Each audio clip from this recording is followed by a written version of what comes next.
को होने वाला यूके ट्रिपल एससी का प्रश्न पत्र भी अंततोगत्वा लीक की भेंट चढ़ गया।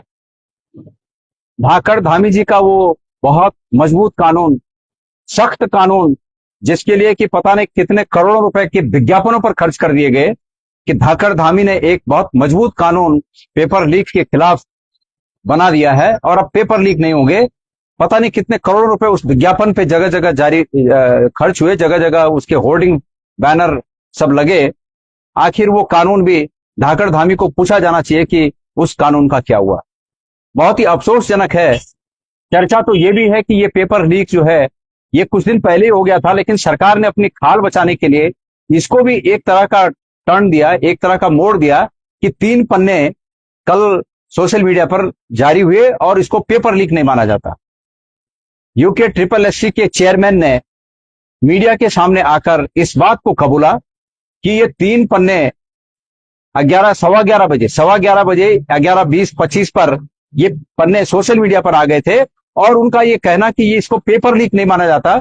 मैं पूछना चाहता हूं उनसे कि महानुभाव, आप ये बताइए कि पेपर लीक की फिर परिभाषा क्या है। और इसके बाद ये इन सब बातों के बाद दुर्भाग्यपूर्ण तरीके से जहां सरकार को अपनी गलती को स्वीकार करना चाहिए, अपनी गलती को स्वीकार न करके और अब कप्तान के माध्यम से, देहरादून के पुलिस कप्तान के माध्यम से एक धारा 163 लागू कर दी गई कि कोई भी 5 से अधिक व्यक्ति एक जगह पर खड़े होकर या चलकर कोई बात आपस में नहीं कर सकते। अर्थात सरकार को यह डर है कि बेरोजगार संगठनों के युवा और छात्र संगठन कहीं लामबंद होकर सरकार की खिलाफत करने में क्यों ना लगे। ये लोगों का लोकतांत्रिक अधिकार है, छात्रों का और बेरोजगारों का लोकतांत्रिक अधिकार है, और उसको पुलिस के मुखिया के माध्यम से, पुलिस के कप्तान के माध्यम से, देहरादून के पुलिस कप्तान के माध्यम से उसको दबाए जाने की कोशिश की जा रही है। मैं देहरादून के पुलिस कप्तान से एक बात कहना चाहता हूं कि देहरादून के पुलिस कप्तान को अगर अपने विवेक के अनुसार निर्णय करना होता तो निश्चित रूप में देहरादून का पुलिस कप्तान इस तरह के निर्णय नहीं करता जिस तरह का उन्होंने ये निर्णय किया कि धारा 163 इसलिए लगाई जाती है कि बेरोजगार संगठनों के युवा और छात्र संगठनों के युवा कुछ प्रोटेस्ट कर सकते हैं। प्रोटेस्ट करना उनका लोकतांत्रिक अधिकार है, लेकिन ये अपने विवेक से नहीं कर रहे हैं, क्योंकि ये किसी की कृपा से बने होंगे, ये कप्तान किसी की कृपा से बने होंगे और इसलिए कृपा से बने हुए लोग अपने कृपादाता के आदेशों का हूबहू पालन करता है, उसमें विवेक कहीं काम नहीं करता।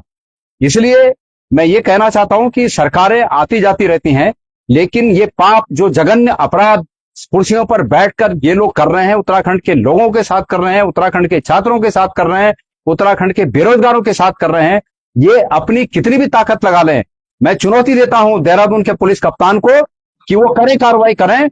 हम उन बेरोजगारों के साथ खड़े रहेंगे, सड़कों पर खड़े रहेंगे, अदालतों में खड़े रहेंगे, उन्हें पूरी मदद करेंगे। और मेरा निवेदन है, मेरा आह्वान है इन लोगों को जो हमारे युवा हैं कि युवा ही किसी प्रदेश की और देश की शक्ल बदल सकता है, और वो दारोमदार आज आपके कदमों पर है।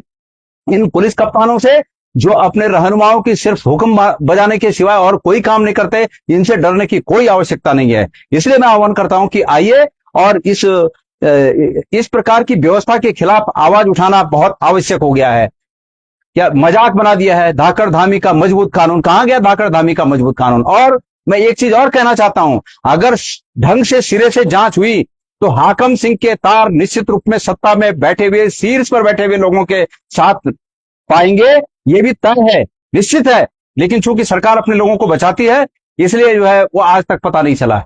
मैं पूछना चाहता हूं धाकड़ धामी जी से, आपके अब मजबूत कानून था तो वो तथाकथित हाकम सिंह कहां, कैसे जेल से बाहर आए? फिर अगर आपका कानून मजबूत था तो आज क्या जरूरत पड़ी दोबारा? पहले उसका इन्वेस्टिगेशन हो जाता तो आज ये फिर पेपर लीक कहां से होता? सवाल ये है कि ये सिर्फ प्रचार का माध्यम है कि मजबूत कानून, और असलियत में इन लोगों के तार ऐसे कई हाकम सिंहों से जुड़े हुए हैं। इस प्रदेश में नकल माफिया का एक बड़ा जंजाल बन चुका है, और ये नहीं हो सकता कि सत्ता में बैठे हुए लोगों के आशीर्वाद के बिना ये मकड़जाल बन सके।